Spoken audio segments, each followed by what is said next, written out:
So we will call to order the Plan Commission meeting this Thursday evening, May 13th, 2021 at 5:30 p.m. And Amy, if you would please do a roll call to establish quorum. Jay Hubner is excused. He did indicate the other night that he most likely would not be here. Hugh Zettel. Here. Derek Daniil. Here. Laird Salisbury. Here. Mary Ellen Ramstack. Here. Terry Riker. Here. Linda Waite. Here. All right, thank you. So we do have a quorum. And if our clerk could please confirm that there was proper notice of our agenda, The agenda has been properly noticed. then I would look for a motion to adopt the agenda, please. Mary Ellen moves. And- Laird seconded. And Laird second. All right, all those in favor signify by saying aye. Aye. Opposed? Motion carried.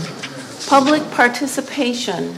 Anybody wishing to make a statement? All right. Mr. Mischke? Should I get the microphone? Well, could we use the podium, Dan? Would that be all right? Can if. Sure. We can maybe move it out a little bit. Maybe Derek could push it out a little bit for us. That's a self-service comment. So we don't have Let me to, turn the mic on. maybe a little bit further so that we don't have to squeeze between doors and, there we go. Thank you, Laddie. Even I can fit through there. Very good.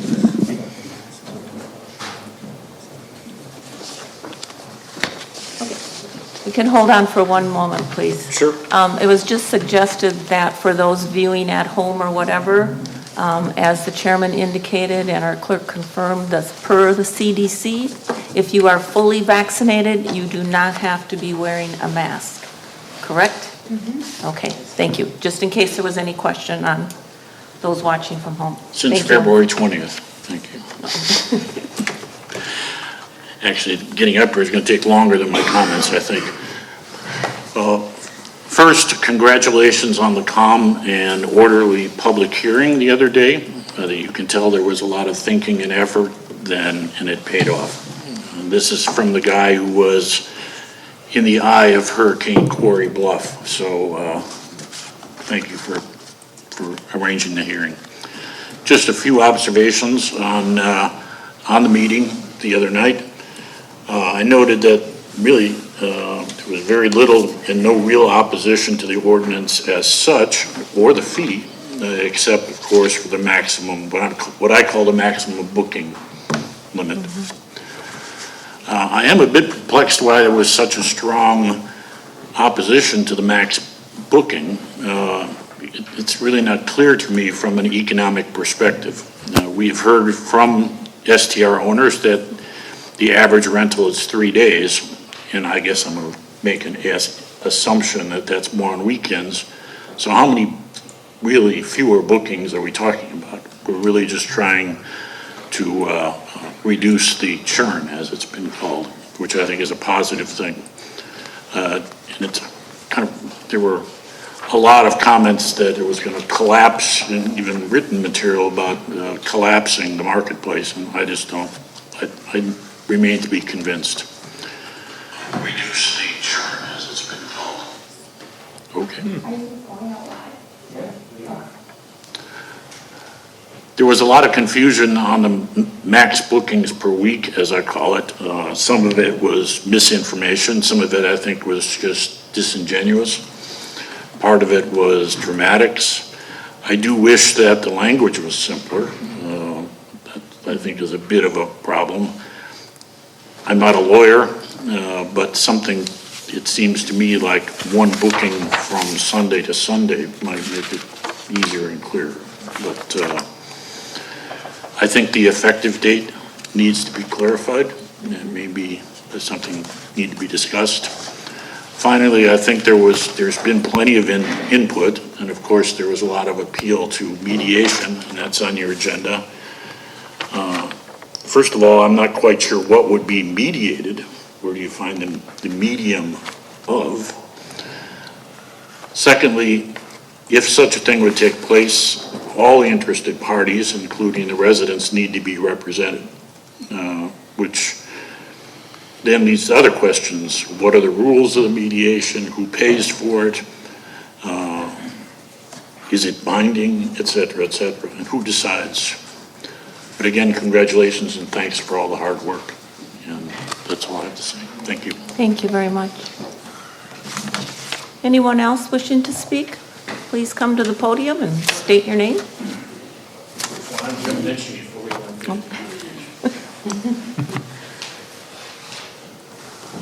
My name's Tim Chapman. I live at 4689 Bay Shore Drive. I have property that I rent out at 4695. I went home and I looked at some of the information that was present on your website, and I saw that like 56% were not compliant with the rules and regulations as they exist. My question is, are the rules that you are proposing, are we going to be more compliant? Are the rules in the way you're proposing it, is this punitive to the people who are not complying with the rules now? We've got a lot of rules and regulations. We got state rules, we got Door County tourism zone rules, we got county rules. And if 56% are not complying with those, something's wrong somewhere. Somebody should be enforcing these rules. If someone was enforcing these rules in the first place, we wouldn't be here. We wouldn't be here with a whole new set of rules, regulations, how we're going to do it.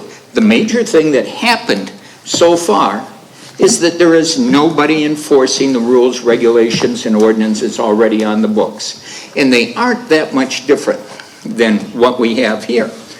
But your rules and ordinance is much more complex, much more restrictive. And, you couldn't show me or show us the discrepancies, the people that have complained. We have seen a summary of those complaints. And not to have the people, such as the property owners involved in this, I think is absolutely disrespectful to us. I think most of the property owners, we got a lot of money tied up in property. And to a lot of people, what they have tied up is very, very precious to them. I happen to just fall into short-term rental, and it seemed like a reasonable thing to do when I bought the property next to me. But my oh my, we have a much better way of doing this. We could get together, and I think half the problem is not enforcing the rules that already exist. I mean, if you say, and it says on my iPad, and I think I'm going to assume that information is correct, somebody's negligent in their duties, whether it's a county, whether it's a state, whether it's a township, I don't know. But we could certainly remedy that, and we could have remedied it a long time ago with enforcement of it. And that's pretty much what I have to say. I have a lot of other things to say, but that's, I just can't understand why we're going to this complex, why we're asking people to pay more money, and we already pay state tax, we pay room tax, we pay sales tax, we pay, God only knows, a room tax, we pay the county a portion, some money, and everybody gets a portion of that room tax, but nobody's enforcing the rules that they have put forth. So I hate to do this, but shame on ever who's responsible for enforcing the rules. Thank you. Yep. I would not normally do this, but I want to respond to this. I've had about all I can take of certain comments. And so I'm going to just answer 2 or 3 things, Tim. There are specific concerns that have come up in the last weeks, days, months, and at the hearing. Why aren't there people on this committee representing rental owners? Well, let me tell you, we have all we can possibly do to get a person to volunteer to be part of a committee in this town. I don't care what committee it is, I have to beg, cajole, ask, plead. So I am not going to balance the committee for the benefit of one group or the other at the last minute. This is our plan commission, and that's what it's going to be. Could they have asked for input? They have been asking for input. Well, 3 minutes is not much. Now, let me address one other thing. A gentleman stood up here the other night and said, nobody's ever complained. I've never had a complaint on my property. I got an email today from a neighbor who said, until you were on TV last night, we had no idea who .LLC was in such and such a city. We had no way to contact you.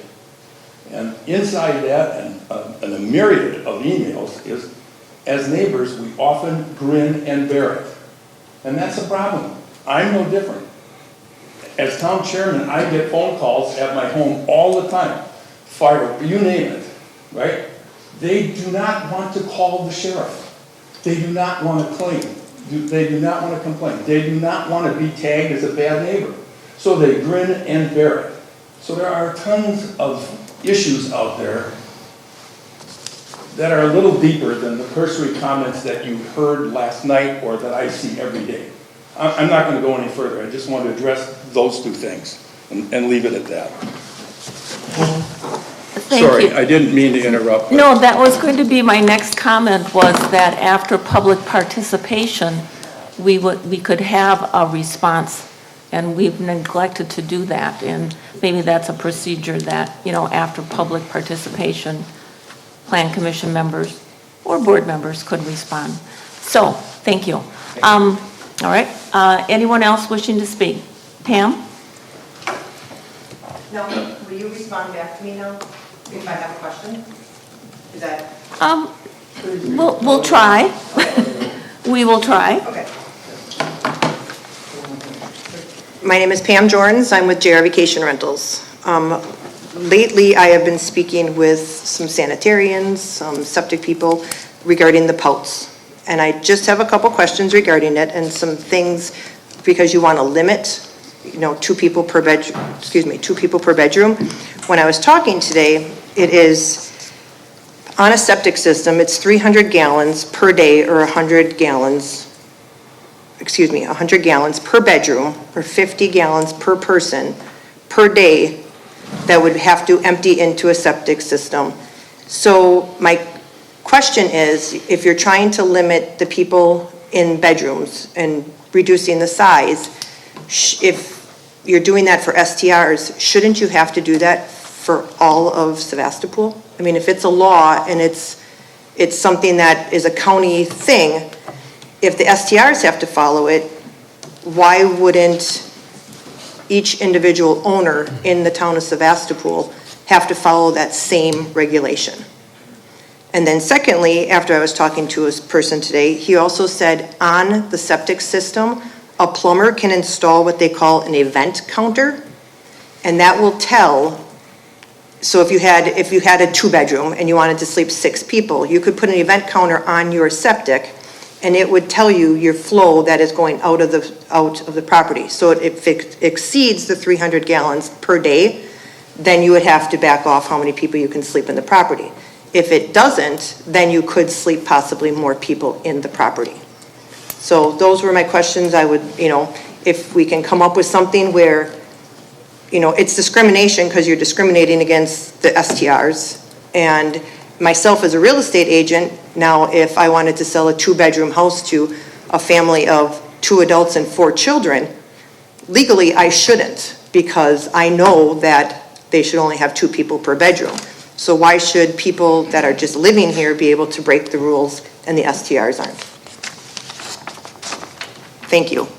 You're welcome. Well, once again, this ordinance and this plan commission right now, we're only dealing with residential rentals or short-term rentals of residential dwellings. So, and I'm going to call on Hugh, who is more or less, he's done most of the research on pouts. Do you want to respond to that, Hugh? I think it's up to the county sanitarian, Door County, relative to how they're going to do their enforcement. I think if you look at houses, if you just look at Door County, just in a macro setting, we have the oldest elderly population of any county in the state. And so most of those people that live in houses are either, single or couples. And so in many cases, are they overutilizing their pouts? Likely not. On this topic of, is it fair for one and not for the other? That was raised in Walworth County in a federal lawsuit that was raised by an STR owner in Walworth County. And the federal judge ruled in favor of the county. It wasn't discrimination relative to the pouts. What they were doing in their county was fair. Matter of fact, what Walworth County does in their STR ordinance, they require an inspection. What happened on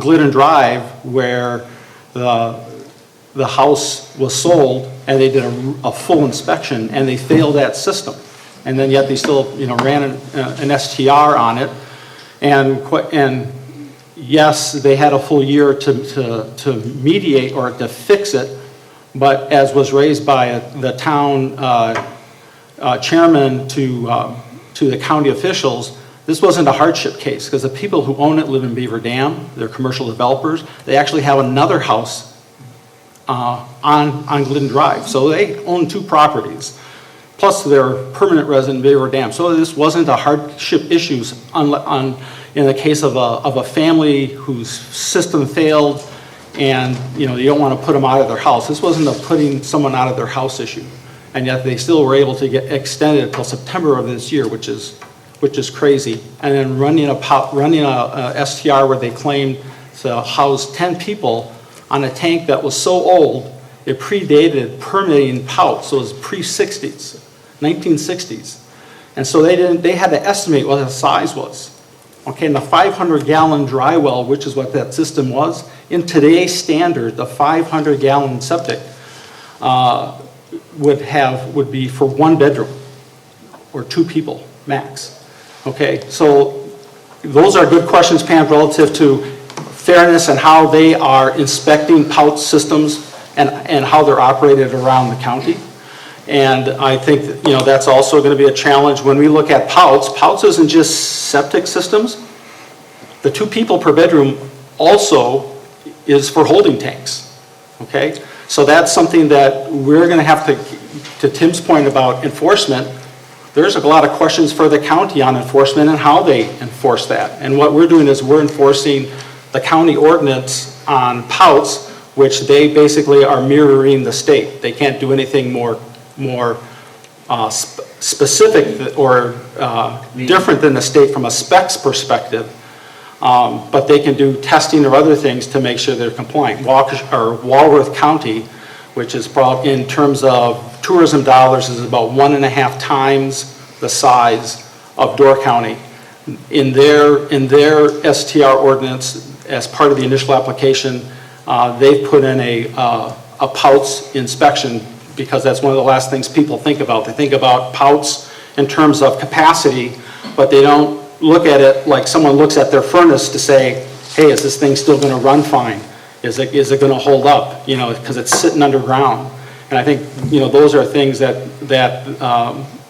we're going to have to take a look at. The information on the sanitarian stuff, that's all public domain. It's on the land records. You can, there are some systems that are as old as the one that was failed last year, and the only reason it got sold, Pam, is because from a real estate transaction perspective, you have to have a full inspection on that, and that's when they uncovered it. Okay, we have a couple of those same type of really, really old pout systems in the town of Sevastopol, and a couple of them are running beyond their capacity. Are those, if they had a real test like you would do in a real estate transaction, would those pass? And in terms of trying to protect groundwater, should the owner just take it upon themselves saying, well, I want to protect the groundwater, I'll do a test myself? Well, could they do that and have more people and show you that they're doing that? Well, here's what they could do. So for example, in the house on Glidden, they redesigned their system because it failed, and they changed their system so they could have higher capacity. So that's how that was designed. The gentleman that spoke last night, that houses 14 people, He talked about updating his policy. Yeah, he updated his holding tank, and if you look at the previous owner, it was a smaller capacity tank. There are a lot of folks that when they update their house infrastructure, to know that they want to house more people, they actually sized it relative to, you know, how many people they want to do. And that's how they did that. So if somebody were to show you that they put an event counter on their septic and that they're following the rules and say that they have their septic or mound system or whatever, and they have it inspected on a yearly basis instead of every 3 years, are you going to allow them to exceed their maximum occupancy at that point? Sanitarians. Yeah, that's a discussion, Pam, that's worthwhile having with the county sanitarian. Okay. Yeah, absolutely. Right, but I mean, you're putting in your ordinance that it's only 2 people. Because that's the current state law, and that's what the county, who is the owner of enforcement, that's what they're held to. So we're only held against the county. If the county puts some of that other information in like that gives flexibility, absolutely, you know, we can only adhere to that, right? Same way with holding tanks. If people had H2O meters, right, some have a water meter for alerting, that might be something that provided some consideration as well. So yeah, absolutely, and those are things that we're just as frustrated because we've asked the county for help or asked the county to help us with more enforcement. Well, they don't want to enforce it because they're... But that's why I'm asking, you know, it's like, if I bought a house in Sevastopol, I could have 10 people in it and I could have a 3-bedroom as an owner, but as a rental I can't, and it just doesn't seem fair. That's all I'm asking, is if you're going to monitor on both, if it's going to be monitored. I know you're only STRs and it's only an STR ordinance, but, you know, listening to the public hearing, people were saying, well, you know, we're going to call all the time if we see more than 5 cars in the driveway, or we're going to do this, or we're going to... Well, if they're there to visit, or, I mean, it could be the owners that are there, it just sounds like it's gonna be a lot. What this is trying to do is just get a lot of people to call to complain. And I'm not saying that they shouldn't, like Mr. Werfel said, you know, sometimes you bite your tongue and you don't say anything, but I feel that those people now are gonna go above and beyond to get the STR people in trouble if they don't follow one rule. All right, I think. yes, and that's a learning curve, and Yep. I think that's one of the reasons why we are looking at an outside entity to help with the 24/7 and screening, is that it helps us identify and make sure we minimize the concern of being targeted. And that's something that they relate to us as part of a learning experience, you know, relative to the benefit of that is that with that, the way they have there's process in place that helps reduce targeting if it was otherwise someone that would call the owner directly or call the town directly. So they're helping us. I just don't want that call at midnight saying that they have 15 people sitting outside and I have to tell the person that it's the owner that's there. You know, I don't, that's what I feel that, you know, that this is for me. I wish we'd be able to sit down as adults and have that mediation. I know you're going to talk about that after, but that was just my concern. Thank you. Okay. Did anyone else wish to make a public comment? Nothing too formal, I just want to mention, he mentioned... Okay, could you state your name, please? Sure. Kathy Pelton. Do you want to come to the Doesn't matter. podium? It's only like a 10-second thing, I won't say. Well, just, okay, state your name, please, and the camera, as long as they can pick you up. Okay. I just got a bad knee, so I'm trying to walk. Okay. Join the club. Patty Pelton. I just wanted to mention that I know, I couldn't see the gentleman's name because I was sitting too far back, but you mentioned the federal lawsuit. As far as civil procedure goes, I'm not sure what the jurisdiction would be here, but I know that there are legal precedents on the books where the wording is, laws cannot have disparate impacts on similarly situated parties, regulating the activities of homeowners who rent their homes and their renters one way while failing to regulate identical activities by resident homeowners is legally suspect. And I really don't think that any of us want to have an ordinance that is incredibly challengeable because it's going to be expensive for everybody on both sides. And I don't think any of us want it. It'll be divisive. It'll be expensive. and it has an uncertain outcome for all of us. So that's why I'm asking again to mediate something that's going to be a happy medium for everybody, rather than ending up spending hundreds of thousands of dollars in court. Because if you're doing something that is even slightly challengeable, that can happen.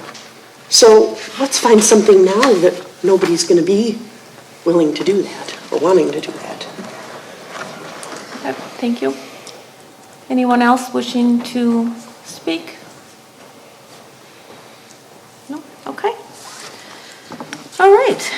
You've all had a chance to look at our previous minutes of April 27th, 2021. I'm looking for a motion to accept those and place on file. Mary Ellen? I'll second it, Laird. And second by Larry. Any questions, discussion? All right, all those in favor of accepting the minutes, please signify by saying aye. Aye. Opposed? None? All right, they are accepted. So, moving on down to our pending business. Before we get to work on our ordinance, why don't we talk about the mediation question? You were all provided with the letter from Destination Door County. You were all provided with the letter from Destination Sturgeon Bay, and also our chairman's response to Mr. Moneypenny at Destination Door County.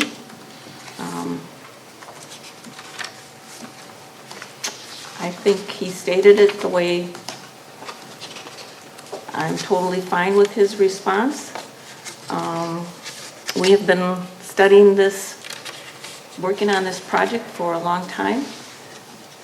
We've listened to everybody. We're trying to find a happy medium, which there probably will not be a happy medium. So I'm going to look for comments from the others.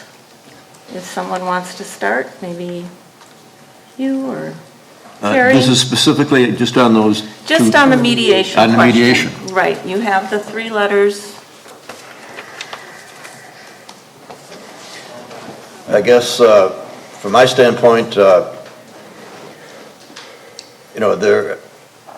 we've put a lot of time into this, a lot of effort into this.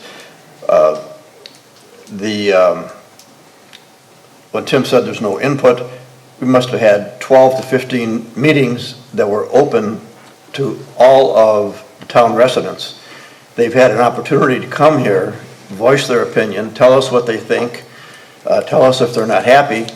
We listened, and we've come up with the ordinance that we felt was responsible to protect the town people. Personally, I don't see where taking this to mediation is going to provide any more credence to what we have already here. Thank you.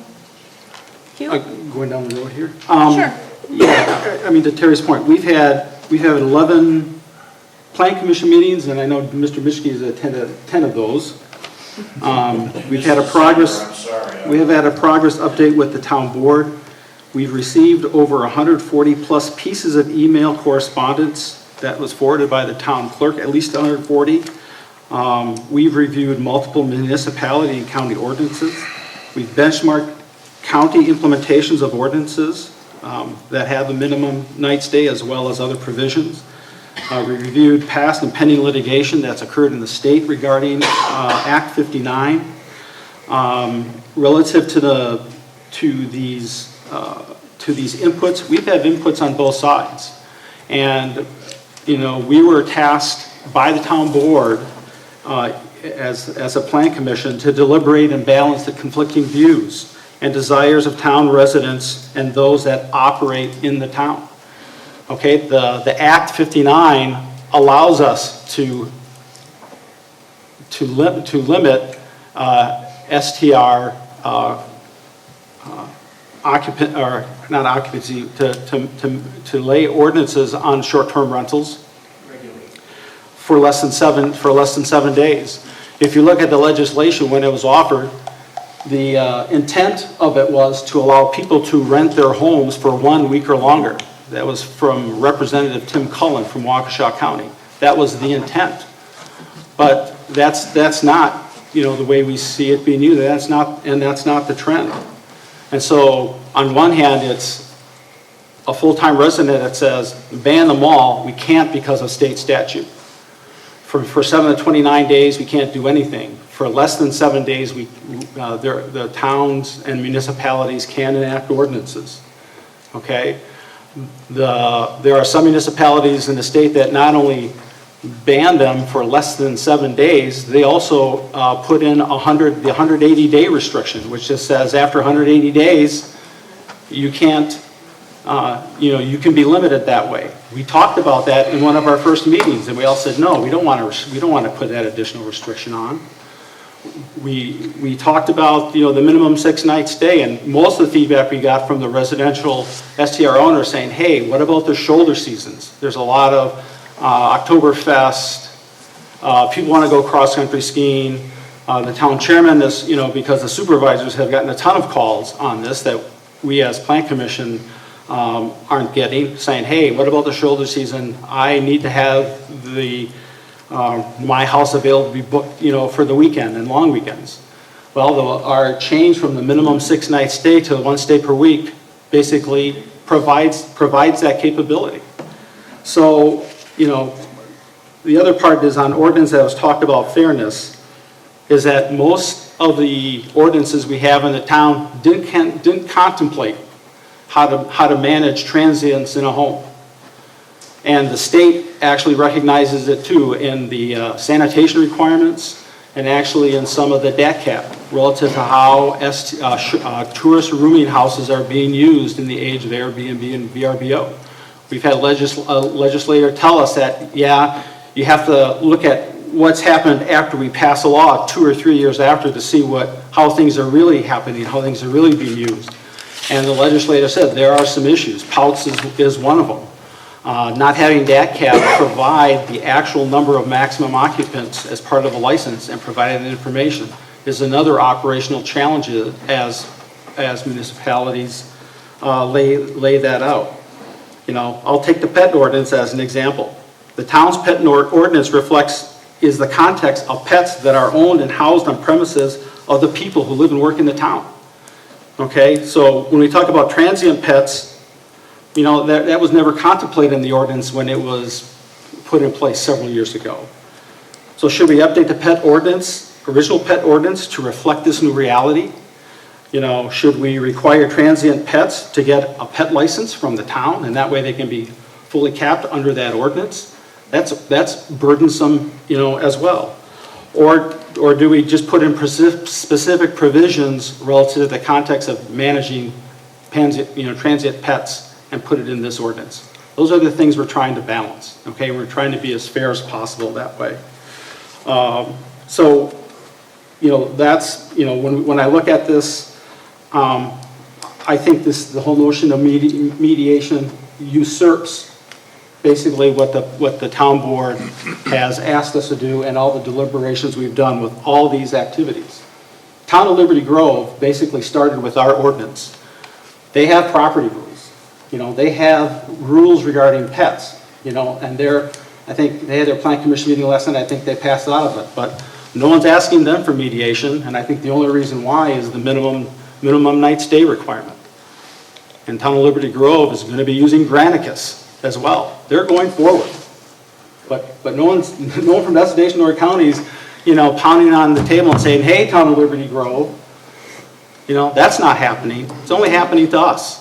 And I think that's unfortunate. Town of Liberty Grove made some decisions about prioritizing pouts and groundwater. Less so relative to how they treat their full-time residents. It's clear. And some statements have been made that I think, where that town board made the decision one way or the other. And we're going to make some recommendations based on the feedback we get for our town and our municipality. I'm done. Okay. All right, thank you.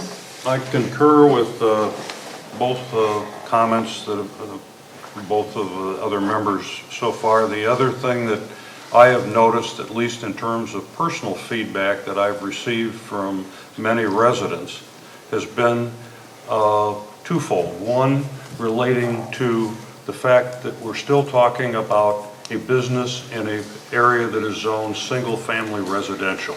That topic has come up many times. And the other thing is, when we look at what we did with extending our long-range planning, that the majority of people that lived in Sevastopol Township want to preserve the rural and family atmosphere of neighborhoods. And that was a key consideration when we worked on the long-range plan. And I think the other observation is relevant also.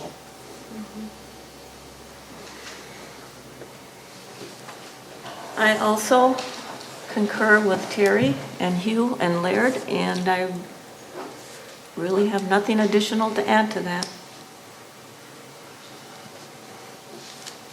Mary Ellen? Yep. Well, I'm of the same, like mine, they've said it all rather eloquently. The only comment is on the letter from Destination Door County. The very last sentence did not, in my opinion, need to be there.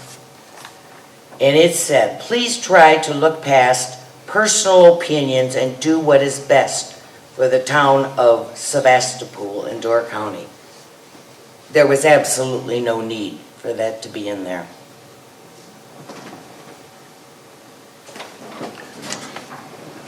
Thank you. Derek? Next time I'm going first with comments because I think Laird and Hugh and everybody else hit everything I wanted to say. But we definitely need to enact something here because spot zoning is becoming a real problem. And as far as personal opinions, I have none. I became a town supervisor to serve the residents of this town, not because I want something for myself. So it's what's best for all of us.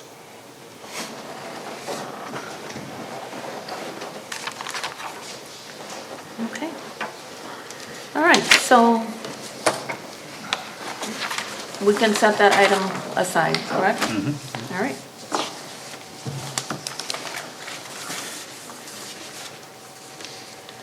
So we will take no action on that mediation. So to our ordinance itself, our continued discussion and action on the draft ordinance. Again, the current draft is available on the website, as one or two others mentioned. The public input hearing, several people thought it was still the 6-night minimum. It is one stay per 6 nights. So like Hugh said, or Laird, I don't remember, you have that flexibility during the shoulder season. That should not be cumbersome for anybody. So consideration of the public hearing input. Our clerk had everything well coordinated, and she even provided the plan commission members and the board members that were in attendance with a spreadsheet with the list of those who spoke, and we had the opportunity to make comments as we went through that. It went very well. We were done ahead of schedule. Again, I took lots of notes. I don't know if anybody else, I thought it went really well. Appreciated everybody coming. There was also a few comments that they appreciated that it was available on YouTube and watched on our cable station live. Anybody else wanted to comment on everybody was pretty respectful and it went rather smoothly. Anything else? No. I think what came out of it was, regarding the ordinance anyway, was the one stay per week and some concern on the pet restrictions or pet items in the ordinance. We're going to look at that. Anything else on the public hearing? Well, just a random comment on the generalities of the comments we heard. Many people did refer to a 6-day minimum and did not get the latest info of a 1 stay per week, which I feel was a compromise on our part, in the sense of initially we talked about a 6-day. It could have been that the homeowner needs to live in their home while there are people there, etc. Could have been. And I think that this is going to be a good happy medium because of the, again, generally speaking, the concern by the residents, one of the primary concerns is that revolving door aspect. In 3 days, out a day, in 3 more, etc. Septic concerns and hotels in residential neighborhoods. And I'm generalizing here, putting together the comments. But the interesting thing, too, other items popped up several times in, well, the town gets $100,000 in room tax. That is all, 30%, that is all lodging facilities. Short-term rentals average, I'm told, about 23-24% of that. So to say that, you know, that's a little confusion that I noticed amongst some of the speakers. And then there was the good actors and the bad actors aspect. My understanding, unless I'm wrong, but we have to, there has to be uniformity of the ordinance.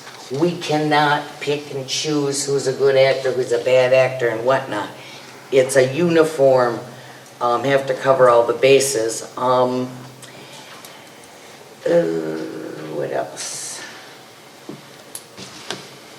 Well, you know, I think that's enough. But I mean, it was kind of, you know, I was going through all the comments, the notes and whatnot, and that's kind of what kept coming up here more than once. And so I just, there was some unclarity amongst some of the speakers as to quite what it was. Right. And I hope that clears up some things. Yes, I also had that 100,000 circled on my notes too. And yes, the town does collect, I believe it was 101,000 the year before, Yeah, and 102 maybe for this past year, whatever. But that does include all lodging facilities in the town, not just short-term rentals. The other item I had circled, I know one of the was repeatedly, well, just go after the offenders, or just go after the bad apples.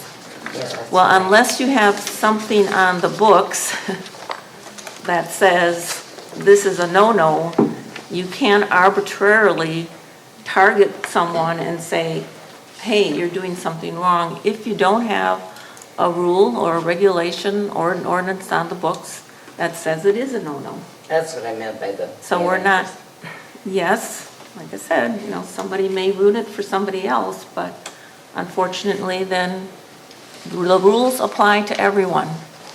So hopefully this will encourage all of the lodging providers to be good neighbors and abide by these rules and just basically be good neighbors and have respect for each other, so, yeah.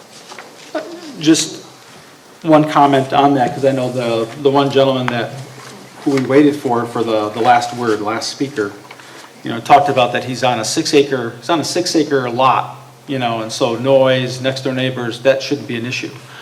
One of the things that we tried to do in a previous draft of the ordinance, where our lawyer told us we couldn't, that caused the hubbub of, you know, where someone claimed by looking at public records that, you know, what we were doing was illegal, was we originally wanted to clarify our ordinance and actually use the zoning of which we're under Door County zoning, to basically have different minimum night stays for different zoned areas. If you're in, there are a couple folks that are in agricultural or rural areas or are in residential where they have, minimum large lots. Okay, noise is going to be less of an issue. You're not going to have much traffic. We tried to say, okay, in those, you wouldn't have to have as many restrictions from the minimum night stay. If you're in minimum agriculture area having an STR in a farmhouse, that's not and you've got 40 acres either side of you, that's a lot different than SF20 lots where you got 60-foot lot lines. And that those are pure, when people say a residential neighborhood, that's where you would probably have a different minimum night stay, or the churn is much more visible than you are, say, in a rural or a, rustic residential, I forget what that is, but, where you have minimum 5-acre lots, whatever. We wanted to see if we could just use the county zoning of which we're under to give that additional flexibility based on where someone has their short-term rental. We couldn't do that, okay? We'd love to. We'd love to have the county, the Resource Planning Commission, engaged on this so we'd have flexibility where you need it and allow the recognition of residential zoned properties. The comment in the Pulse where the gentleman said, hey, I wouldn't think of putting an STR in Sturgeon Bay because it's a residential area, but he doesn't consider Bayshore Drive to be residential. Well, in towns of Sevastopol, it's mostly SF20. There are pockets of commercial activity, Birmingham's, et cetera, are there. And so we would love to use the zoning districts to give us better flexibility. But until the county gets engaged in this process, right now our hands are tied, unless as a town, the town would decide to say, we're going to do our own zoning, like Gibraltar and some other places have done their own zoning. So that's, we tried to look at the flexibility that way as well. So I think that's, that's something from a future consideration, and hopefully, some of the RPC members were watching the public hearing last night, and we can get some county engagement on this. And that was where I was speaking about the uniformity of the ordinance. We can't right now because of the under county zoning. Correct. Well, and I think Mary Ellen, this really doesn't have anything to do with the public hearing, but you had mentioned once before that our ordinance is actually reinforcement of many of other agencies. So we're trying to reinforce the DAT cap rules and regulations. Like we said, almost nearly half do not have their DAT cap license. They've been operating for years. So here's a reinforcement. Here's a reinforcement on the occupancy. Yeah, there's some duplication. Yep, there is. But it's for the purposes of reinstilling, repetitive reinstilling, and, more times you're told, perhaps it'll sink. So, okay? Yep. Good. All right, so let's look at our ordinance then. So we did talk about some edits.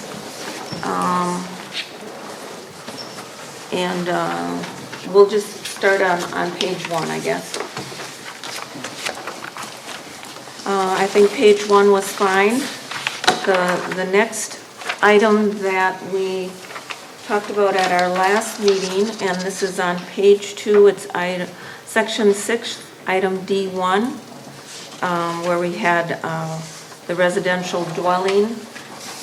We said previously, a rental less than 7 consecutive days, the next rental shall not begin until at least 7 days thereafter. So we asked our attorney for some clarification on that. I believe you all have this memo with her language, which is about halfway down the page. And if we're all on board with this, the attorney said, in an attempt to make it simpler and clarify while still accomplishing what we need to accomplish, she suggests the following.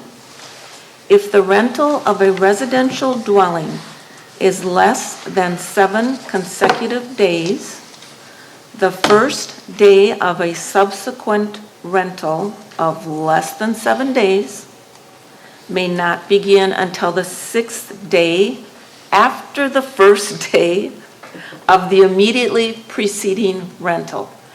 And I know 7 days is in there a lot, and we're not reference, we don't, if you rent more than 7 days, you don't have a minimum. So we can only address if it is 6 nights or less. So the rental of a residential dwelling for 7 days or more is not subject to this restriction.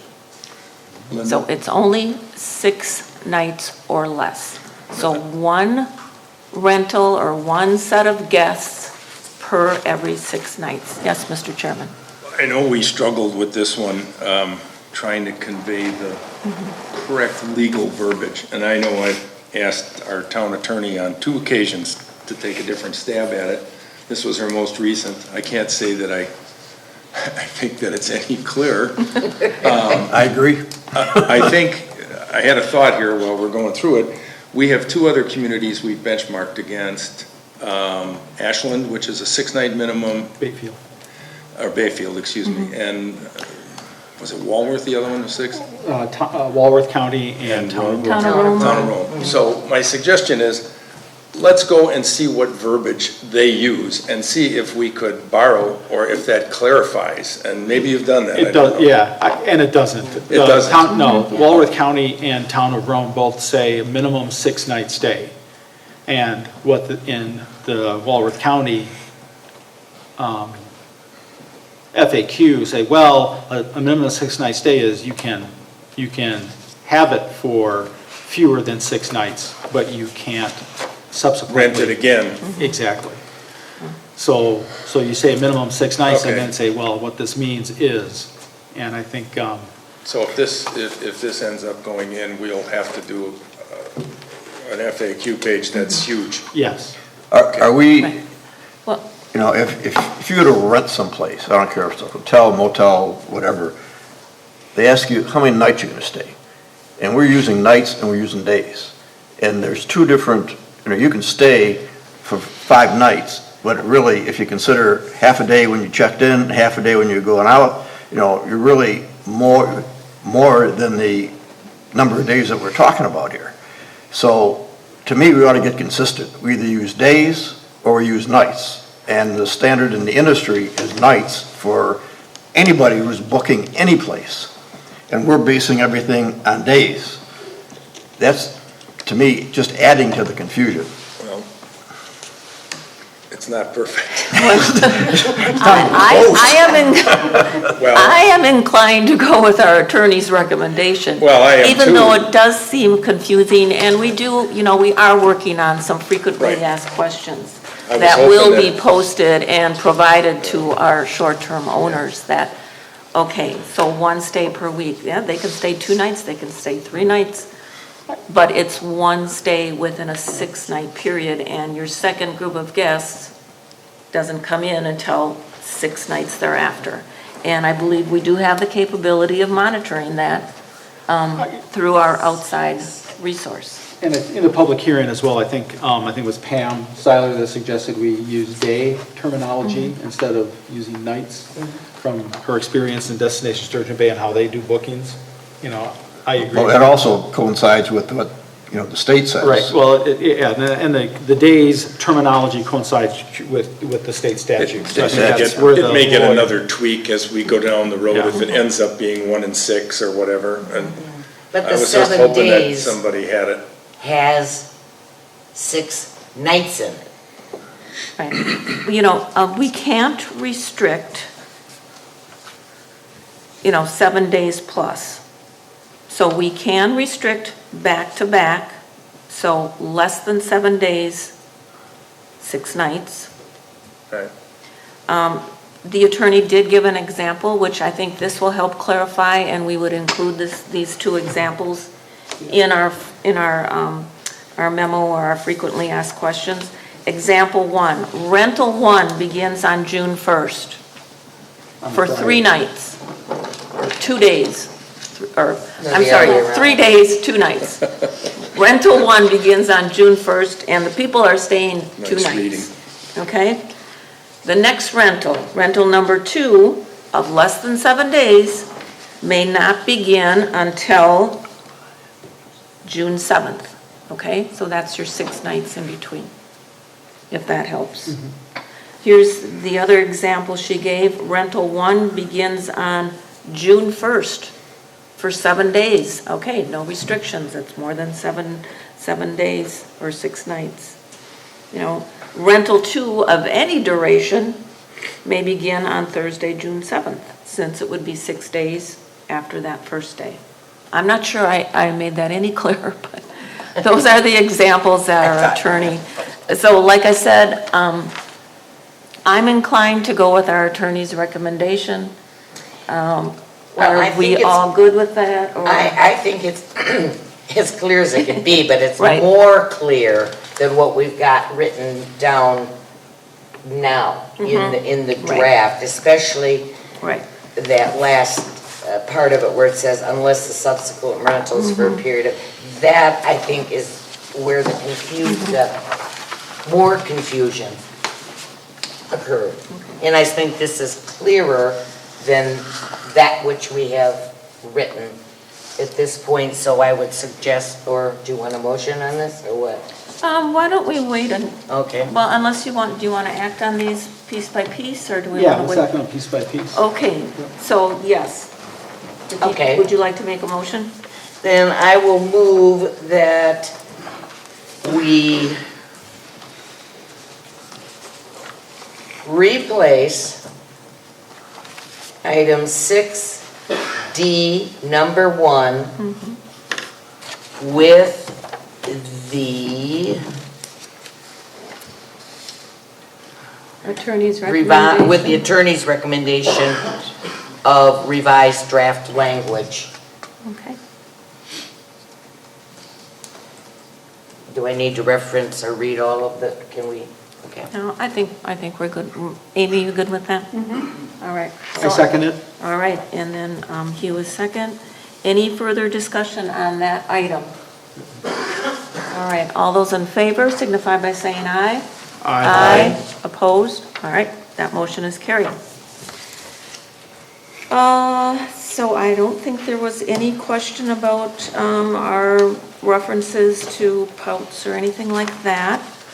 The next item would be section 6D6, where we talk about pets. Let's see. We're We're on page 3. Line 98. Pets, yes, pets that accompany a rent, so the current language is, pets that accompany a renter are subject to our town ordinance number 01-2012. That is our animal control license or ordinance. And in that ordinance, it talks about animals in the town, including dogs, being licensed, vaccinated, under the owner control, et cetera, et cetera. So we have a first sub A there, pets must be under the control of their owner and on a leash when outside the dwelling. They can be tethered to a leash or a pulley on the premises, provided that it's at least 10 feet from the lot line. Everybody's okay with that? Sub B was pet owners must adhere to minimizing pet noise independent of whether the pet is inside or outside the dwelling. Good with that? And then pet owners are prohibited from leaving their pets unattended. From the public hearing, I guess I took this differently. When I think of a pet unattended, I think they're not being tended to, or they're being improperly treated. And that's not to say that you can't leave your pet for 2 hours while you go have dinner at Glidden Lodge, as was mentioned. So maybe people are over-reading this, and is there some way that we can simplify this? Unattended pets are subject to impoundment. Yes, that is in our animal control ordinance. So that would be nothing new. Thoughts on this paragraph? I would say, we could probably strike the first sentence, Linda. Yep, Because in essence, if someone leaves and they leave the pet in the dwelling and there's noise or whatever, someone could still call that in. We could collect the pet and it could be impounded, under the ordinance. right, So, in some cases, in some sense, it's redundant and, I think the second sentence is perfectly fine relative to, if there is an issue that gets raised, they can collect the pet and put it in under the control of an animal control officer, safely until, the owner Right. picks it up. right. And they wouldn't be subject to impoundment unless there was something wrong. Right. So if there was cruelty or, constant barking or some other kind of disturbance, they could be subject to impoundment. If there's nothing happening, then impoundment is not a question. So, Well, I agree with you. I felt too, just the simple elimination of the first sentence yeah, would suffice. okay. So our section C then would just read, unattended pets are subject to impoundment under town ordinance number 01-2012. And you have Do that we- same paragraph or sentence in 150, on line item 157 under the property Property owner's rules. We'll look at, So, just so you. yep. Okay. Okay, so I guess we're doing this item by item. So can I have a motion to make that change? We'll delete that first sentence and just go with the second one. I'll make a motion All to right. accept those revisions. All right, Derek, second by Laird. Laird. Any further discussion on the pets? Okay, all those in favor signify by saying aye. Aye. Opposed? All right, that is carried. So hopefully that will put some pet owners at ease. Signage, telephone, we did change the outdoor events, so again, we took out that first sentence. So in line 111 and 112, we do talk about 10 p.m. to 10 a.m. quiet hours. That's 114. 114, okay, I might not have my, and we also mentioned it again down in property rules, we'll get down there. I looked at the Liberty Grove ordinance, and their quiet hours are 10 p.m. to 7 a.m. I looked at a couple other ordinances in Wisconsin, and I believe they were either 7 a.m. or 8 a.m. So do we want to maybe modify that a little bit? In one of our public hearings, we got, one of our plan commission meetings that was brought up as well. I think it was Kelly Everson that said, had offered that as well. So, and I agree, I would recommend that we change that from 10 a.m. to 7 a.m. Okay, so quiet hours from 10 p.m. to To 7 7 a.m. Derek, did you have something? No, I like that wording better, Okay. 10 p.m. to 7 a.m. So from 10 p.m. to 7 a.m., quiet hours shall be enforced. Okay? And there again, we have a reference to the noise ordinance and county ordinances as well. All right? Yeah, that's So I make a motion, we change the quiet hours from 10 p.m. to 7 a.m. Okay? Second. Okay, Mary Ellen? Any other discussion on that? Quiet hours, 10 It's more p.m. to reasonable. 7 a.m. Yep, I think that's very reasonable. All those in favor signify by saying aye. Aye. Aye. Opposed? All right, motion carried. Property owner must reside within 75 miles or have an agent, contact agent, or contact information, the property rules. So, D, quiet hours, we will change that from 10 p.m. to 7 a.m., correct? Yeah, line 135. All right, and then the next item, E, pet policy, leash requirements, noise. What do we want to, how do we want to say that? Right now, we have no pets left unattended on premises, and we want to accommodate that I a would little bit. offer leash requirements and minimize noise, Pardon me? minimize noise. Leash requirements and minimize or- noise? Or noise management. Either one sounds good to me. What does, Claire, you're attorney training, what do you think? I think the minimized noise is fine. okay. So leash requirements and minimize noise. And then the- Minimized with the D on the end, or what? Minimize. Minimize. Minimize. And then delete that. So E will read, pet policy, leash requirements and minimize noise. Correct? All right, I'll look for a motion on that item. I think, Hugh, did you Oh. make a motion? No, I didn't Oh, make a that was motion of the that. other That was one. the, Sorry. that was up top. On the Right. quiet hours. Anybody else want to chime in? Get their name on the record? Oh, Mary Ellen will move. I'll second. All right, Laird second. Any further discussion on that? Okay. All those in favor signify by saying aye. Aye. Opposed, none? Amy, you have that, right? Okay, because you're so good. Thank you. Trash pickup. Yeah, that actually is one that I get calls on. Why are the neighbors not bringing in their trash? You know, or the guests not, I'm not sure. Bringing but- in the trash, or? the trash cans, so the renters were there, and they probably, maybe they take the trash out to the curb, I don't know, I don't have trash pickup, but then the cans sit there, you know, until the maintenance person comes or whatever. Anyway, well, In- this addresses it, so we won't worry about it.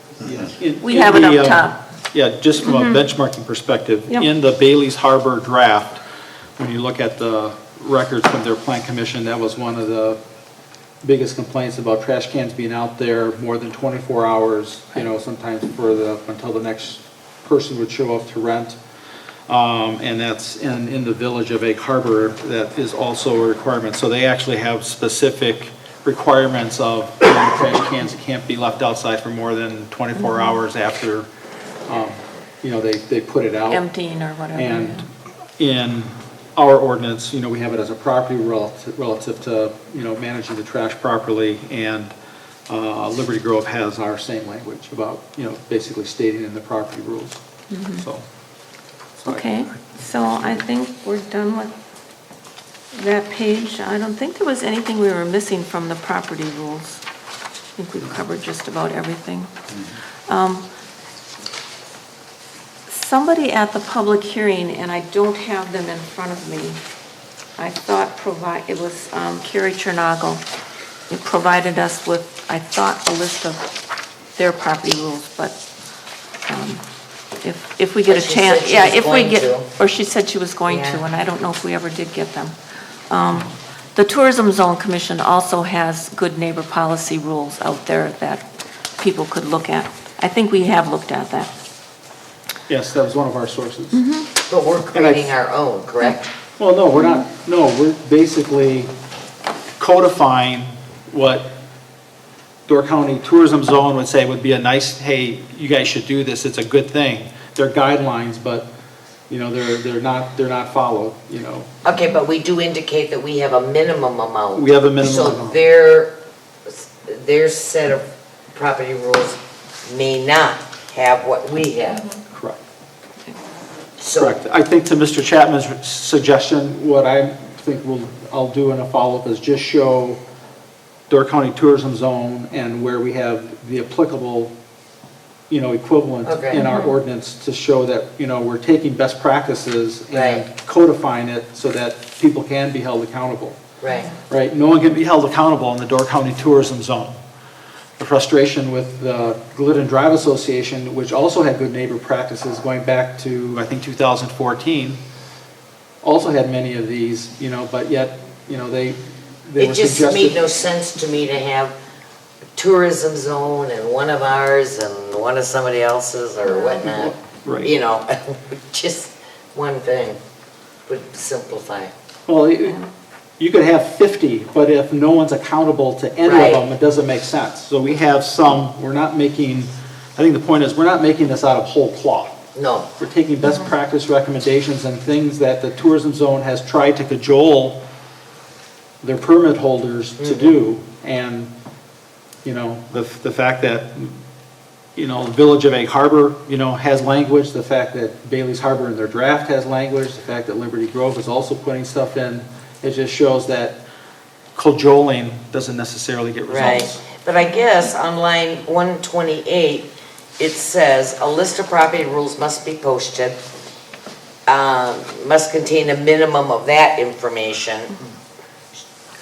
So they could add So do more. we, I guess, what I'd like to see, along with the ordinance, a language, that fee schedule, and another addition of what the heck the property rules are gonna read, so. I think we have a draft of that, so it was a draft of the permit application, a draft of the frequently asked questions, a draft of the property rules, Okay, the fee schedule. 'Cause I went So through my we're- stuff, I yeah, couldn't we'll find work it. all that out. Okay. And, just so we don't need to post 5 sets of property rules. right.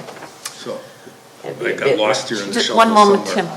Hugh, are you saying you're going to take the tourism zone rules and incorporate them in there and then just No. add No, ours? no. One of our first working meetings, one of the things we were asked to look at is what kind of requirements do we talk about in the dwelling? And I did that comparison that said, this is what DATCAP does when you have a license, what they Right. check, all these things. And here's, what our ordinance will and won't do. And our thing was, we don't want to duplicate kind of what Minocqua had, which is kind of our starting point. They had room size and how do you count, rooms and toilets, and it's like, no, we said, we're going to rely on DATCAP. Because that's a state statute, and for what they have to comply with, we're just going to go with that. What I want to do, just based on providing, per Mr. Chapman's recommendation or ask, was, I'll look at our ordinance and things like what tourism zone says is a best practice, but it's purely voluntary, just to show all the things in our ordinance, which is not additional, but best practices that they suggest that we're basically replicating in the ordinance for accountability. Okay.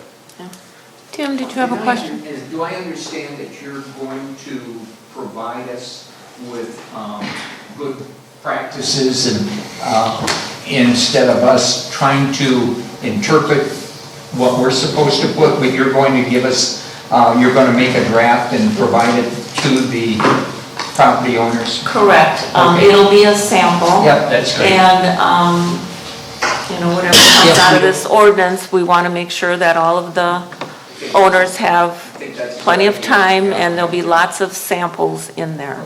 So with the frequently asked questions and all of that.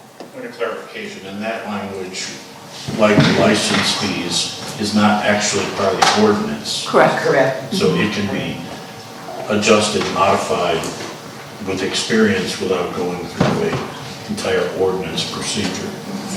Yeah, it says property rules must contain the minimum. So if owners want to Sure. add additional items, this is our minimum standards. Okay, owner or agent within 200 feet of the dwelling to notify neighboring properties, and again, providing property rules to neighbors, providing their DATCAP license. And then here again, we talk about the property rules, and we do talk about maximum overnight occupancy. This would be posted in the rental unit. Quiet hours, B, we would need to change that 7 p.m. to 7 a.m. Pets, C, would be pets leashed and minimize noise per our amendment a few minutes ago, and off-street parking spaces. This is what the owner should post in their unit. But it's, So- This is, no, this no, is this the is in the online property web. rules online. This is Oh, the I'm online. sorry. Yep. Yeah, Oh, because yes, I'm it's sorry, kind of online a web, yes, sorry. Duplication. Yep, We mhm. already got that. Okay. This is just that also when, it would be on the Right. online web. Okay, so I guess since we're doing this piece by piece, I would look for a motion to amend that online, that section I to incorporate our quiet hours of 7 PM to 7 AM. 10 p.m. No, 10 PM. I'm sorry, 10 PM to 7 AM, and C, pets leashed and minimize noise. This is on the online advertising or whatever. Motion So Laird? moved. to make those two changes, okay? Second. Second by Hugh? Yes. Okay, just those two changes to B and C. I just want to get myself confused here. The D, maximum off-street parking spaces. Is that affected by what we changed? No, it is not. No, I don't think so. No, And I in, had to think for a second. We changed the parking to follow the ordinance. Right. Yeah, town ordinance.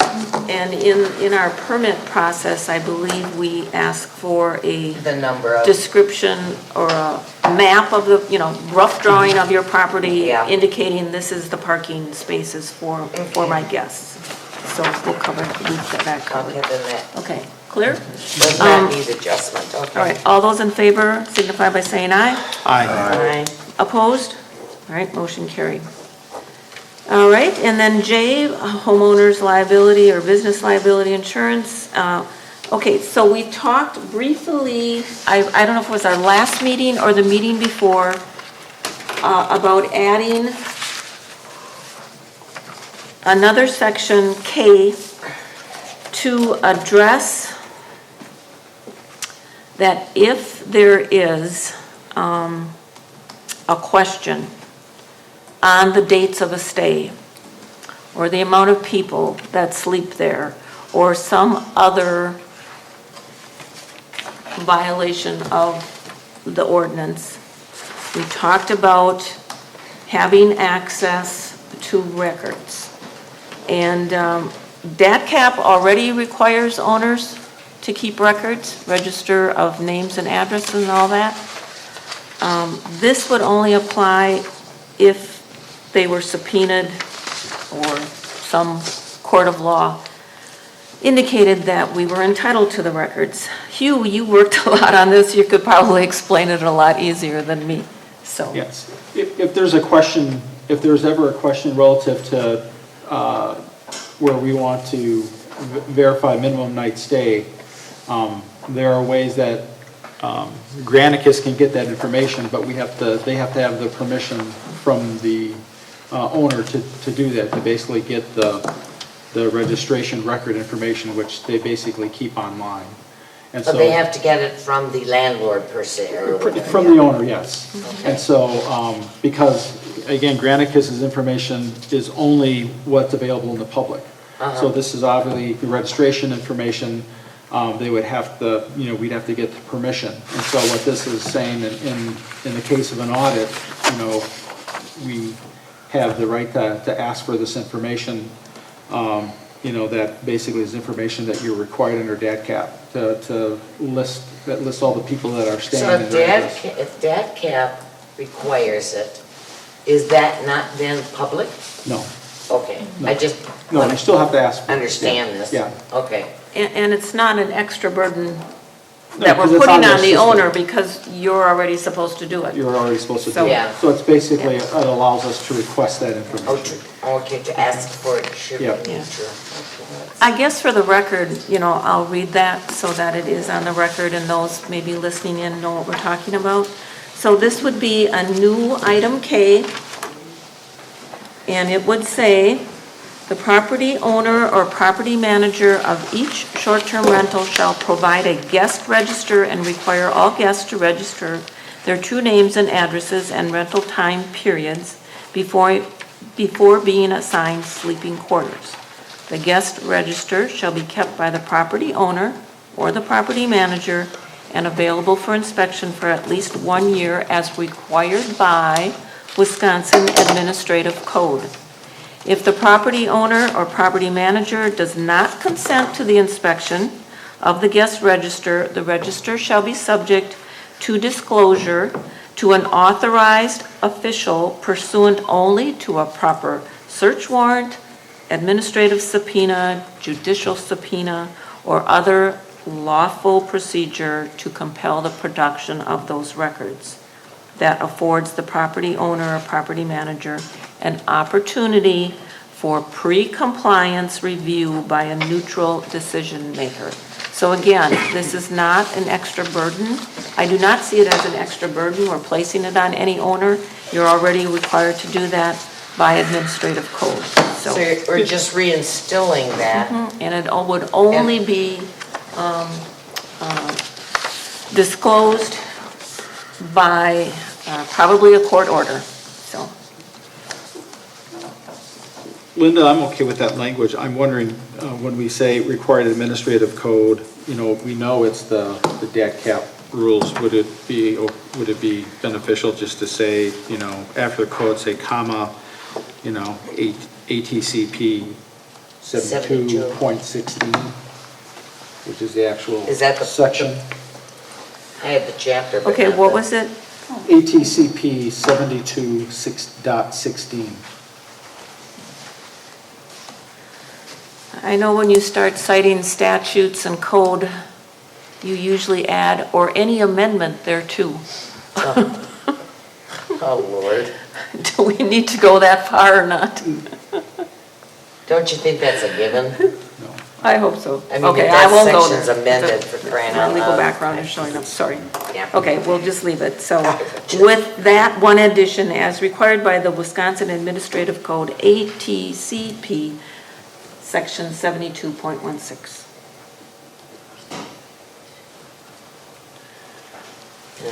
All right, I guess we would need a motion to incorporate then. That would become letter K, Under 6. under 6. 6. So moved. All right, Hugh, Laird, any other discussion on that? All those in favor signify by saying aye. Aye. Aye. Aye. Opposed, motion carried. Okay, all right, penalties, understood, fees, again, that'll be a separate resolution as established by the town board. Severability, standard, effective date and publication. All right, Oh, wait, where was this? where was what? Effective date you mentioned? Effective date and publication. Our next item is effective date. Oh, all right, So, good. otherwise, standard language for an ordinance, it becomes effective upon publication Okay, yeah. and adoption I just wanted to talk about per that. stats, but, Yeah. yeah, we're gonna talk about effective date. Okay. So, if this is our final draft of the ordinance, it has been our practice to always run our draft past our attorney for review In its Correct. entirety now? in its entirety. That's why we've had so many meetings, because every time we make a tweak, we bring it back for everyone to look at. So, thoughts? This are, I would say it's ready to go. I don't, you can tweak something to death. I would say it's ready to send to the lawyer after we have the effective date discussion, because that Yep. might have some language in there, and then I think we can okay. make a Right, decision. good idea. All right. All right, effective date. You each have the timeline. That is our timeline from January, which so far, we were kind of on schedule. We did have our public hearing a week later or 5 days later than we anticipated. But all in all, we're not being too far off. I can tell you that the town board agenda for Monday evening, May 17th, does have the short-term rental ordinance, but as discussion only. Now, this Our is, chairman can correct me if I'm wrong. okay, this is an That's correct. update as of today, because we have This has January not- 20. Right, and this has not changed, correct, Hugh? We have not changed We have not this. changed anything. Okay, right, So we might change it like right now. Yeah. Right, I mean. Okay, so let's open the discussion on effective date, and also remind me, when we get close to effective date, that we need to address the Granicus contract, and when we need to sign up with them and bring them on board, and Hugh can tell us all about that. So, okay, let's open the discussion on the effective date. Well, one of the speakers, I think it was Pam Seiler, brought up the other night, the open hearing, mentioned the date of July 1st of 2022 to give people time to become acclimated, etc. We're planning to operate on a July 1st, June 30th in alignment with the state and all the other tourism zone and so on and so forth. I do not see anything wrong with that. I think it's a reasonable time period.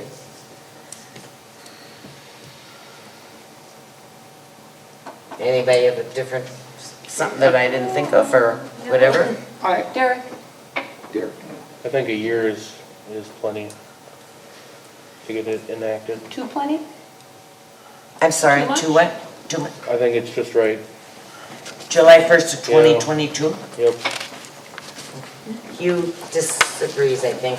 No, I agree for July 1, 2022, relative to the one stay per week, but provision only. So in other words, the stay language, I would have that effective, because that, effective July 1st, 2022, because that basically, helps with future reservations that people may already have in place for the rest of this year. Well, that was what I was thinking, if they can get their act Okay, together. but You're just saying. I'm just that's saying, the I only could, once, component. yeah, that's the only thing that I Right. would say for 2022. Once this ordinance is Oh, passed, correct. say at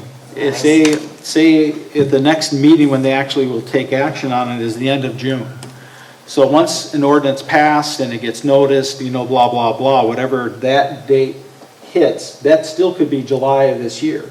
And so your online listings has to be the correct maximum occupancy. You, even for current listings, you should be operating at your POUs, because we can't ignore state law relative to your septic system or your holding tank, right? Those provisions are still there. So the only one that is to me, the biggest challenge is, what do you do with people that already have reservations in place, or maybe making reservations, in the July timeframe or next year? You want to make sure you catch those properly. So that's where I would put the effective date language, just relative to that provision, but the rest of the items, go in place whenever the ordinance is enacted.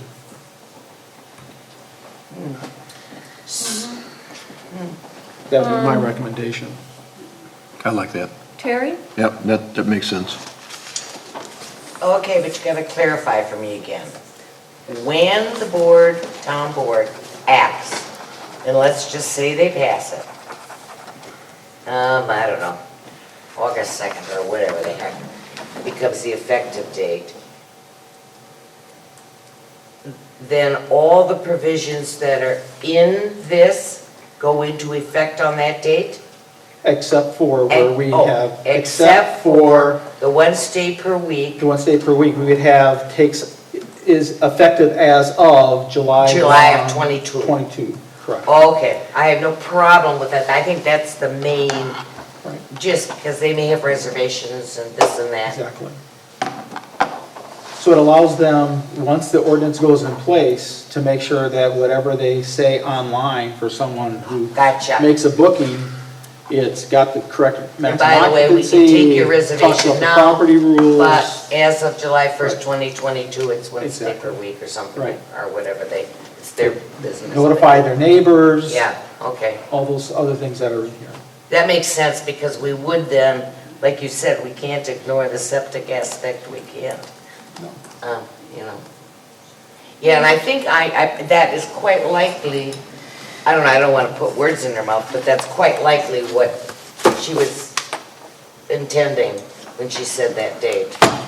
I don't know, I don't want to put words in her mouth, But I but think- that is correct. And in the previous meeting, previous plan commission meetings, that was a lot of the discussion by STR Yes, owners from the right. town about what do we do about existing reservations and. Correct, you're right. And, there was discussion, can you waive, Yeah. blah, blah, blah, and I think that's where, we had asked, or Linda had asked our town council how would we handle that, and that's where she suggested this notion of putting specific effectivity language on those specific line items where you want to give them flexibility. Okay, so how then will we word our discussion right now that we're having on effective date? Well, we're still discussing it. I know, but I think we need to get input from everybody. oh, for sure, From but I everybody just wanted before to be we- sure Yeah. I could clarify what he was talking about. Laird, So all of it would be effective once it's passed, with the exception of the July 1st, 2022 for the length of stay. one state per week. Okay. Okay, so I have a question. If we're going to make this effective July 1st of 2021, everything in the ordinance except the one stay per week, how are we going to get all of the permits? How are we going to get all of the applications for the license, all of the drawings, everything that we need, their DATCAP license number, their tourism zone commission number? How are we going to get that all pulled together by July 1st? Well, I don't know if it can be July 1st because of the sausage making of an ordinance, right? You may pass it, so when you vote on it in a town, don't you have notice and a bunch of other timeline things? Yeah, I mean, Publish and all that. let me try and I'm not sure my own timeline, but it's on next week as a discussion item only. And the reason for that, the starting point is that, yes, I've been here for, as Jim can say, I haven't been here for all of them. I've been here for a bunch. Mark and Jean haven't been here at all, two of the other supervisors, Derek has. So I want to have this brought up for discussion to at least get them to the same understanding that I have and that the Plan Commission has. And see what questions they have, what things they are comfortable with or not comfortable with. And then based on that input, then we'll try and establish some kind of timeline to decide, are we going to tackle this then in June and it'll be up for action? Or are there some things missing? Do we want to see the frequently asked questions? Do we want to have the answers to the questions that Linda just asked? How are we going to pull all of this together? So we might even make a decision to move ahead with whatever, but we may not want to implement it until September. Right. Simply because we need time to focus all of those things. And then with the conversation being that whatever we do, the room issue will roll to 2022. So we don't have to deal with the grandfathering issue. There might be one odd or two odd reservations, but, take that out of the equation. So it's going to be fluid, just based on the input of the board, what things we have to get changed. We have some questions in front of our town council right now on some things that came up as a result of the hearing. So I've pushed back on some of those things. And this is no surprise, right? I mean, we do not want litigation either. So we're going to make sure that anything that finally gets approved, that our attorney, who's going to end up having to stand behind it, is 100% comfortable with it. Right. and that we don't have these issues. So there's a certain degree of fluidness to it. I would hope that this would be resolved this summer for a fall kind of, it's all published, we've got everything done, and, people can start doing the things that need to happen to get their licenses and permits, et cetera, in place, which is probably good for them because their season will slow up a little bit and they might have some time to do that. I don't know. But we'd roll the room part to 2022 to make that a non-issue, so. I mean, absolutely. You're supposed to be applying or complying with you all are supposed to have your DACAP license. You all are supposed to have your room tax permit. You're all supposed to be abiding by your, sanitary and occupancy permits. I can see enforcing that. Right now, it should be effective, but. Well, as the gal that read at the hearing, that read the document that you sign when you get to the you get the license from the tourism board, and it says right there that you have your DATCAP license, and you Right. sign off on that, and we know that. And nobody's following up on it. A huge So, percentage don't even, yeah. there's no enforcement. Right. So If on that's the our job to compliance. follow up on it, then fine, it'll be our job to follow So- up on it. Just so- one moment, Tim. Go So, ahead. when you look at the timeline here, from a Granicus perspective, it was assuming there was a decision on the next week meeting, and some work that was done ahead of time to say that the contract, to kind of review at least the standard terms and conditions of the Granicus contract. Right. That said, if a decision is made in June, end of June, right, it effectively puts us in a September timeframe, practically, just what it takes to ramp them up. Right. So just to kind of, give you some guidance. So this probably needs to be updated just to kind of reflect, if a decision gets made on the 21st and some things can be staged ahead of time, Right.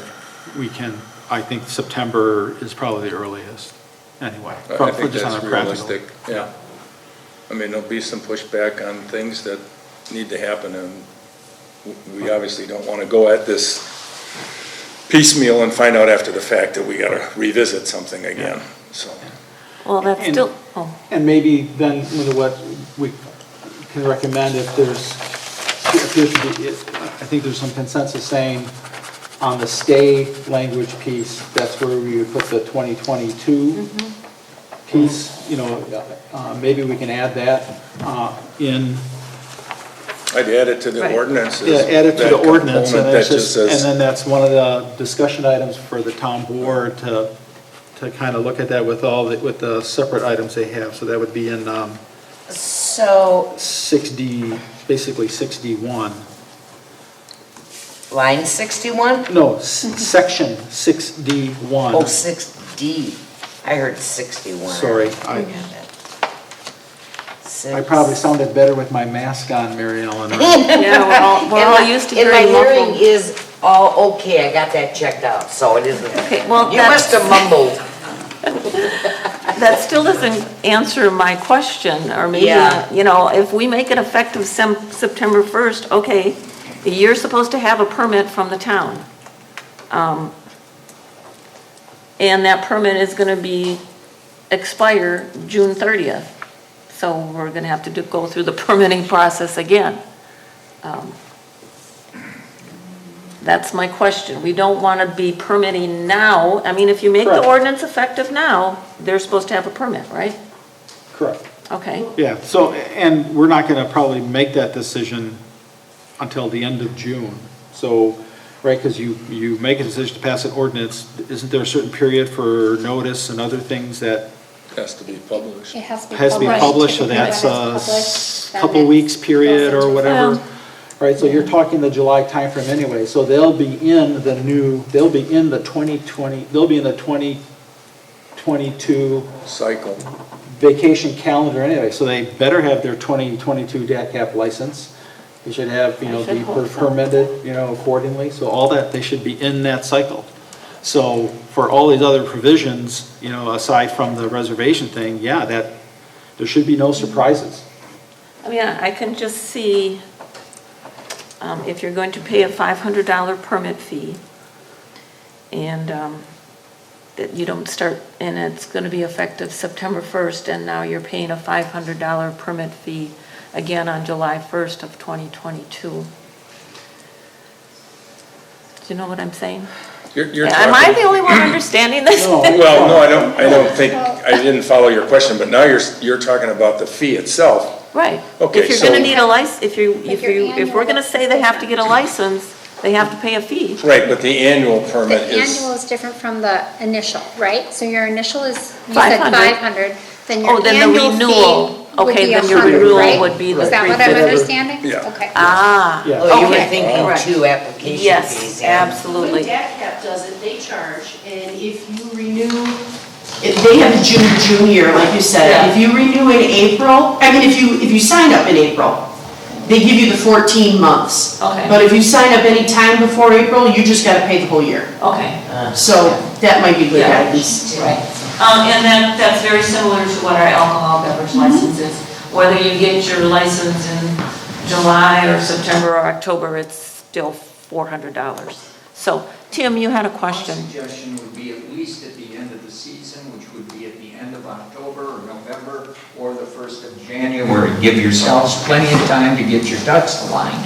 But if you're asking us to publish and put on our website, some of us have 3 websites. We got to change our websites to the new literature and new rules in this type of thing and what you want us to do online. I think that 1st of November would be the earliest, and considering that the season from July 1st till the end of October is basically our busiest season. We've got a lot of things to do during that time frame. So And you other mean- than to comply with the new rules and regulations. Do you mean the other, not the one per week that we discussed, but the rest of it, not until November 1st? Is that what you're saying? November 1st, you might as well make it January 1st, as far as I'm concerned. I just But- want to understand what Yeah. you're saying. I had thought of January 1st too for the whole thing. And then With the July 1st for the 1 stay per week, 2022. well, Okay, anybody- well, do we, I'm sorry, what I was going to say was, depending on all of this, if in fact we make a call, I think anybody that's a short-term rental owner is going to know that we passed something, and the effective date's later, but it's passed. So you might as well start to get your ducks in a Right. row, Yep. knowing that it's coming, even if we give you a larger period of time before it's required. But not panic, it's not going to be tomorrow. Right. Right. It's not. yeah. Yeah, I mean, yeah. It'll be Monday, though. All right, Reservations so that are already made for 2022. Well, that's. it'll be effective, well, we just, So we have to change tentative is reservations. July 1st, 2022. So, that's the tentative. Right, okay, do we have a consensus here that, or do we want to give a recommendation on an effective date? I think we're all on the same page as far as the 1 stay per 6 night would be effective July 1st of 2022. Correct? Are we all on that Yep. same page? So If how- you're not, now's your chance. So how would you, what was the language from council that, as far as She effective? didn't give us any specific language. When we talked about waivers or grandfathering or whatever, her recommendation was set an effective date. Correct, Dan? Yeah, when we She didn't go to really the give- final, when we Right. give her back the final version, we'll put the correct, verbiage in there to implement it on that date.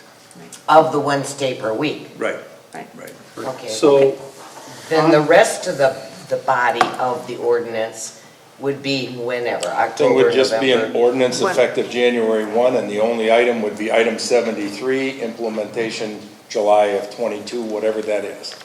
1 night, 7 nights, 3 nights, whatever. So are we then, I guess what I'm getting at is, are we then saying, wanting to put in there as a recommendation to begin January 1st, except for blah, blah? No, I would say, I would, yes, and what I would just say is after that stay language, Yes, effective as of July 1st, 2022. yeah, so the the last sentence, there is a rental of a residential dwelling for 7 days or more is not subject to restrictions. Or you want that in D1? That's where it would be, because that's the relevant phrase, and just say effective July 1, 2022. Just adding a comma there, effective Yep. July 1, 2022. Okay, and then that would go into our draft And ordinance that for goes the into our attorney's draft review. For the attorney's review. And then we're gonna say nothing about the body of, the rest of it. Correct. Well, could we wait after the board has its discussion on Monday? Unless you want to Well, they set gotta a be something to discuss. tentative September 1st, November 1st, Well, or when we just get done- leave that for now? Leave that for the board. Leave it for the board. Yeah, that's fine. Okay. When we get done with this, we'll get an updated draft out to the board for the Monday meeting. And then we'll have that as part of the discussion as to what's feasible. And I think you have to also take a look at what you're gonna do with the fee, given if you're having, we don't have to have that conversation now, but that'll end up being a piece of the conversation, I think. So I don't know, Yeah. we'll see.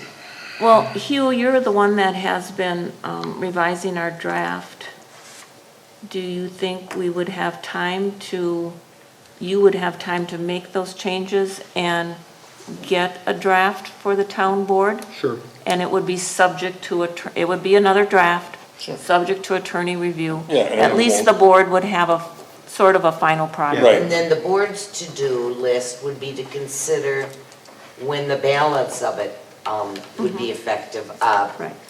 What I, assuming it's prior to July 1st. of right, I mean, 2022. the expectation would be, as Linda's gonna, have the necessary talk track to say, here's what I think's gonna happen, here's the questions, can it work, won't it work? Right. Where do we think we wanna go? Okay. Good. So, do we need to vote on that, adding the effective July 1st? We've already voted. Sure, why Yes.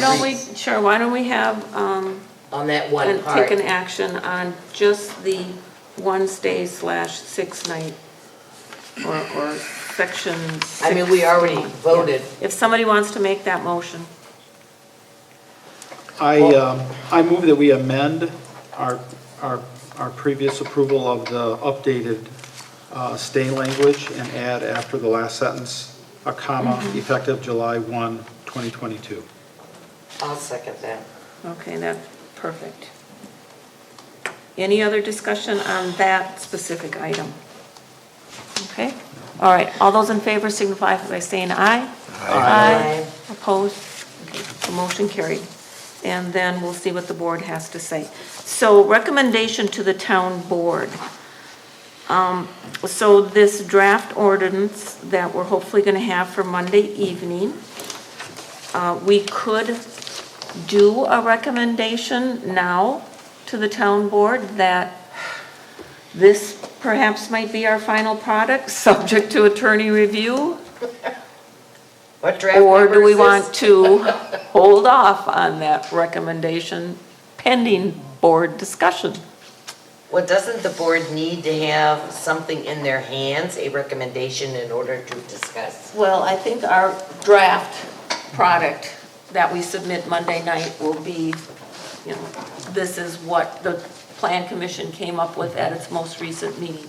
And it's a discussion item, not an action item. Right. So it doesn't have to be. It doesn't have to be. We don't have to vote on our final recommendation, is that what you're saying? I don't have to have a motion and everything else on it Okay. to discuss it, it's just a discussion. So if, I guess, a consensus that we will submit this most recent draft product to the town board for discussion at its next meeting.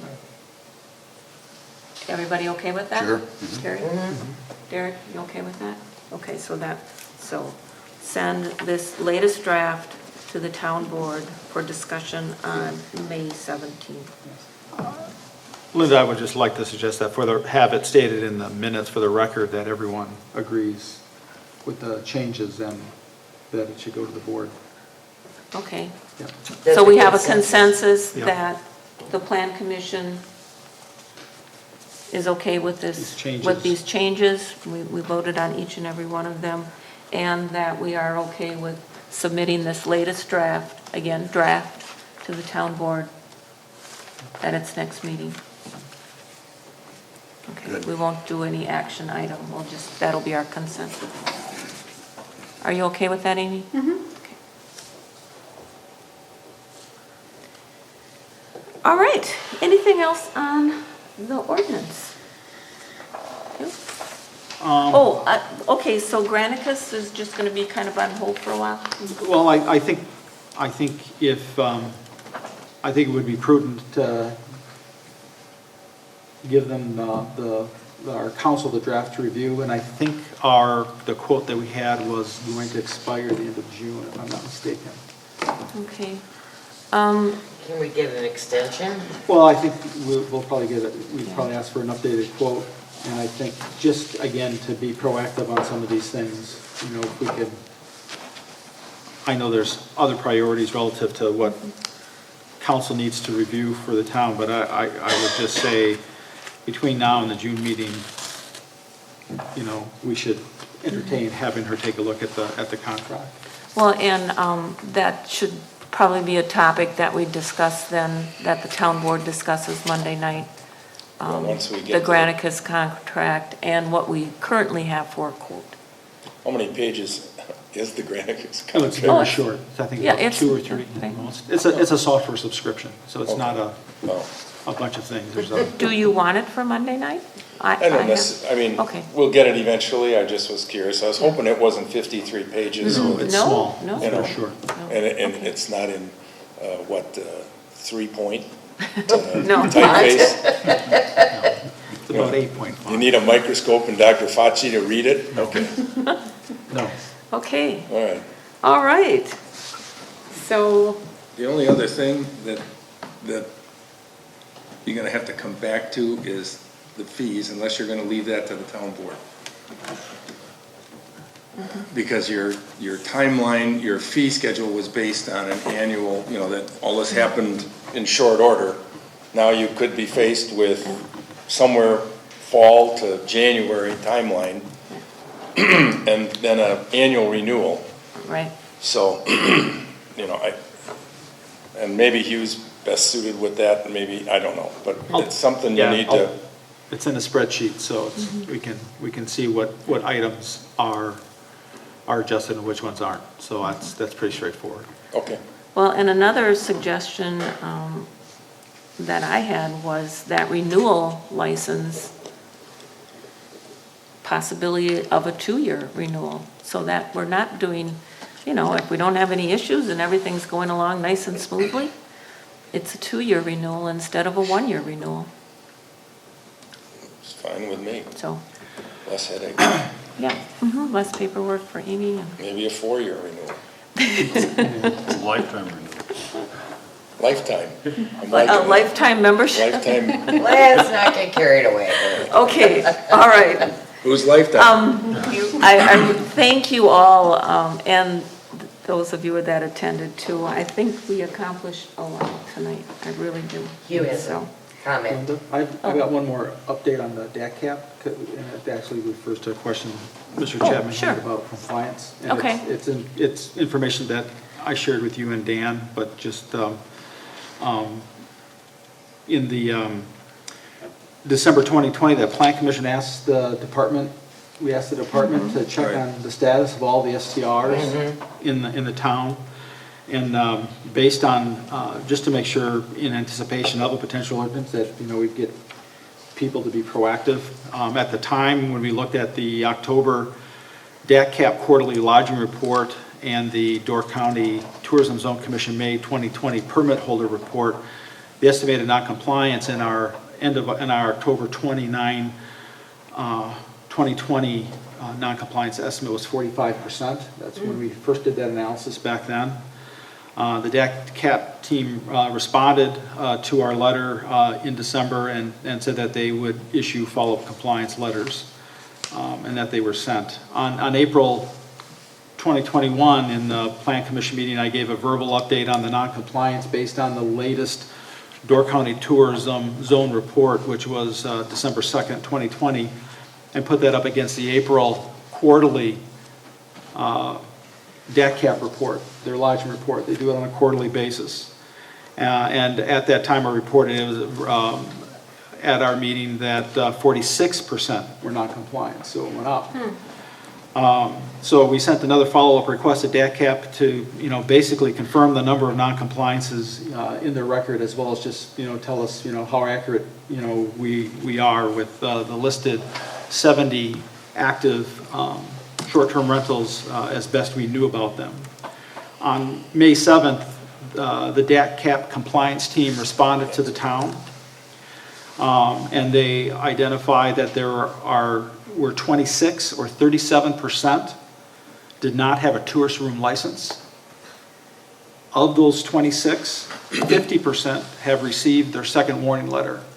So most of them received their first warning letter when we asked for them just to check on it back in December.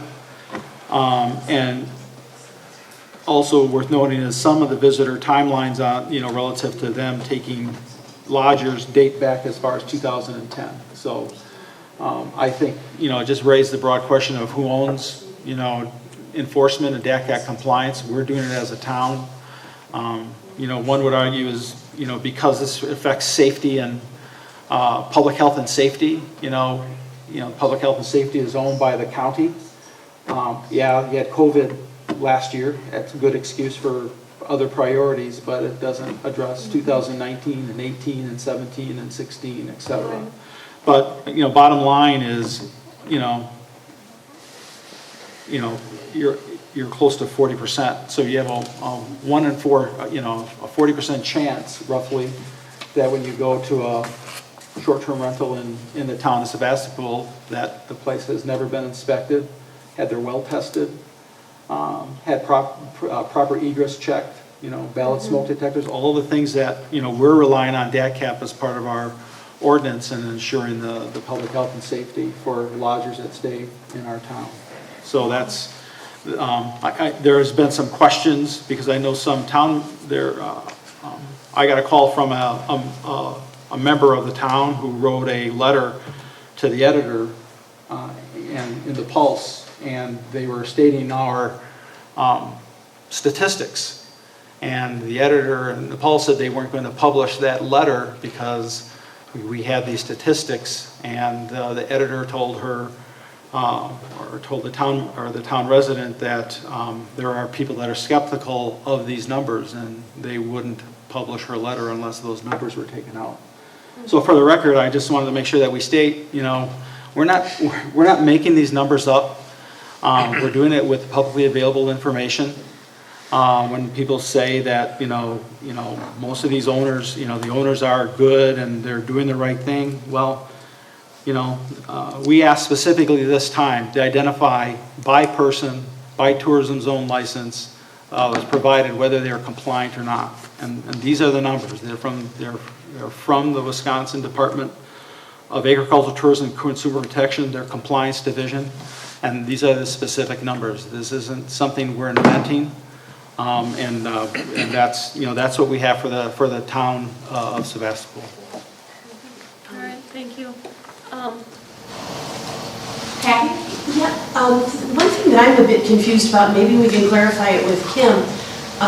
We sent out a letter to Kim's database. We got it through the Freedom of Information. We sent out a letter asking everybody that has a DCTC permit for tourist rooming houses, not the hotels or that, but asking them to join our organization. And then we want to educate them, try and keep things going well. I've gotten responses from people saying, I don't know why I'm still getting mailings from the DCTZ. I haven't, I sold my house. I haven't used it as a rental. We moved into it permanently when we retired.